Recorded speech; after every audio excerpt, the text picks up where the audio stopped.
Welcome to the OutSystems Overview section. In this section, we'd like to cover a number of topics, including answering the question, what is OutSystems 10, and what are the components and tools that OutSystems provides? And that includes the core OutSystems Server, our development tools, some administration and operations tools, as well as resources that are available from the community.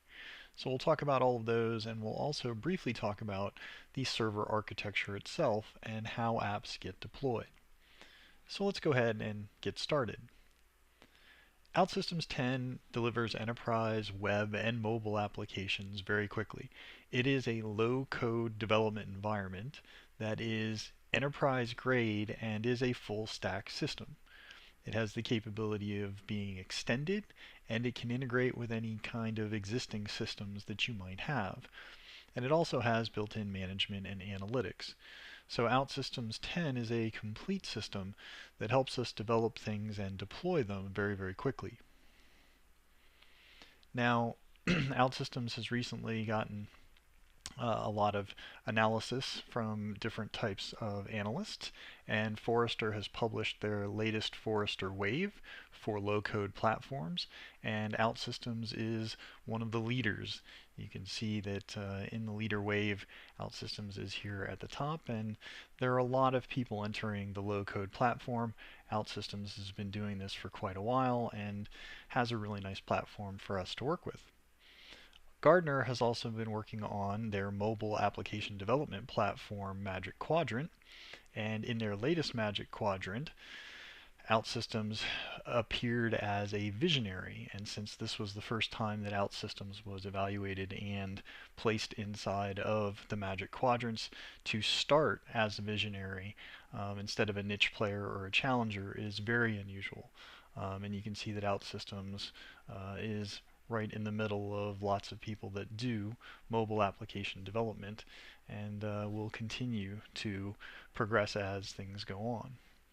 So when we think about OutSystems, we want to make sure that there are different types of development capabilities. So we're going to go through all of the things that you might think about for a development platform to have for you. So one of the first things that is very important is you want to be able to reuse your existing code. So whether you've created APIs or you have some of your own code that you've created, you definitely don't want to lose the things that you've invested in. And from there, you'd like to be able to extend those things. So the OutSystems visual design approach will help you go ahead and define different types of data and logic and extend that type of experience. So to start with, you can go ahead and import data from other types of systems, from other databases, or you can go ahead and define your own data structures inside of OutSystems and work with them from there. You can also take logic and begin building logic and business processes into OutSystems as well. And then finally, from a user interface perspective, we can go ahead and build web interfaces or mobile interfaces and deploy those with our applications.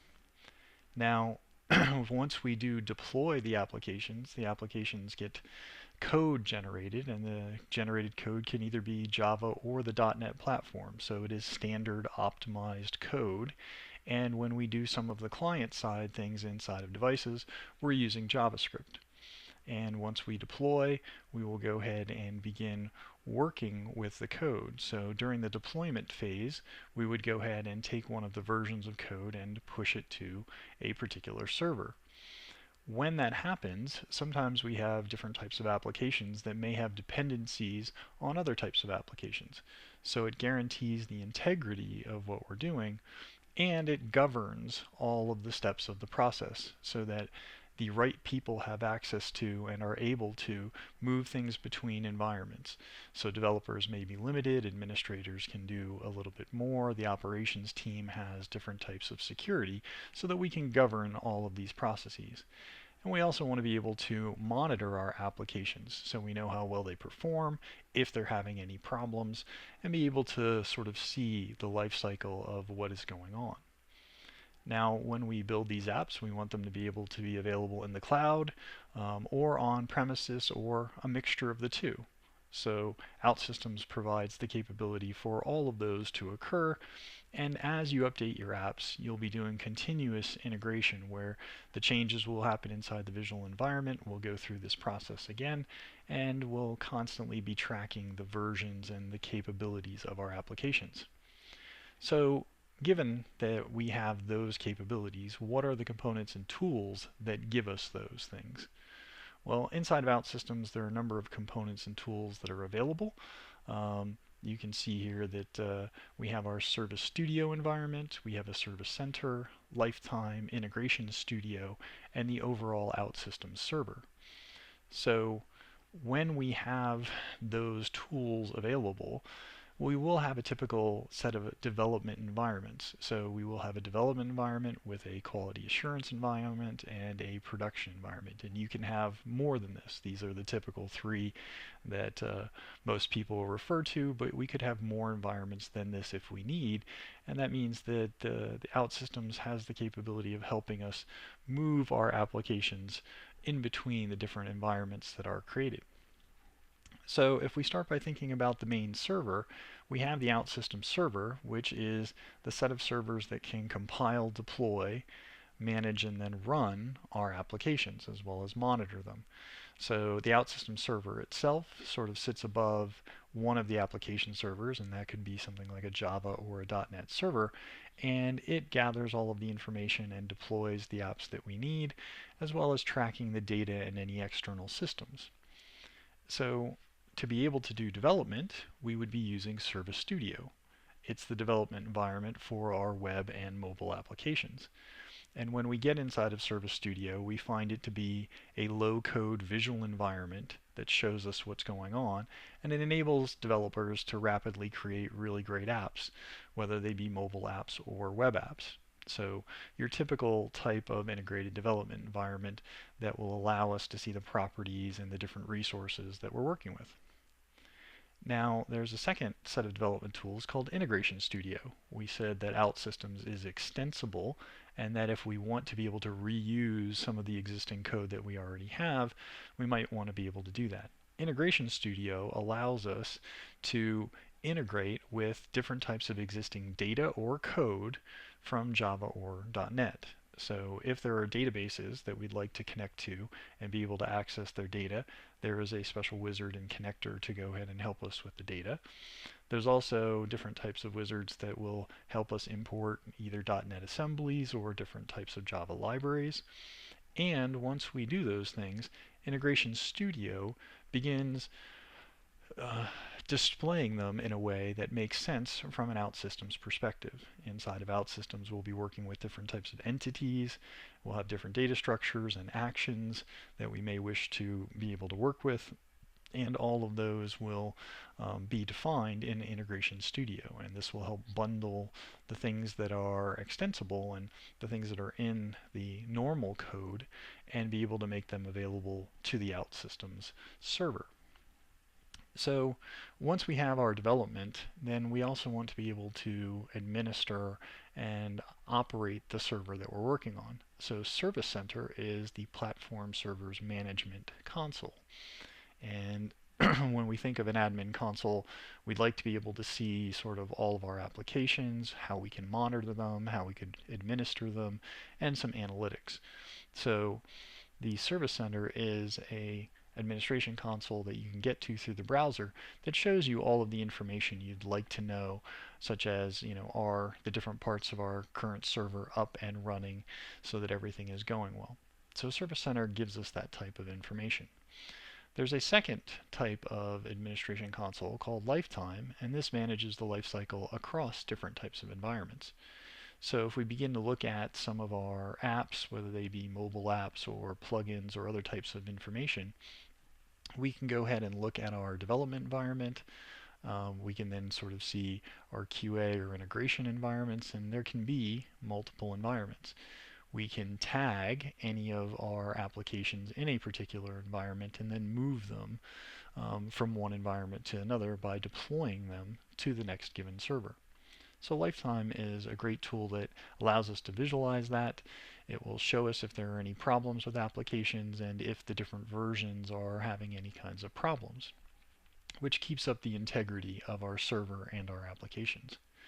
So when we look at all of the components and tools, we have our core server, the OutSystems Server, we have Service Studio and Integration Studio for development tools, and Service Center and Lifetime as administration types of tools. Now, we also have a robust community, and one part of the OutSystems community is the OutSystems Forge. This is a location on the web where we can go and look for installable components and or applications. So there are a lot of interesting components and applications, hundreds of components and applications. So you can come out and search for different things that are available, and by selecting any of them, you can go ahead and download them and bring them into your development environment.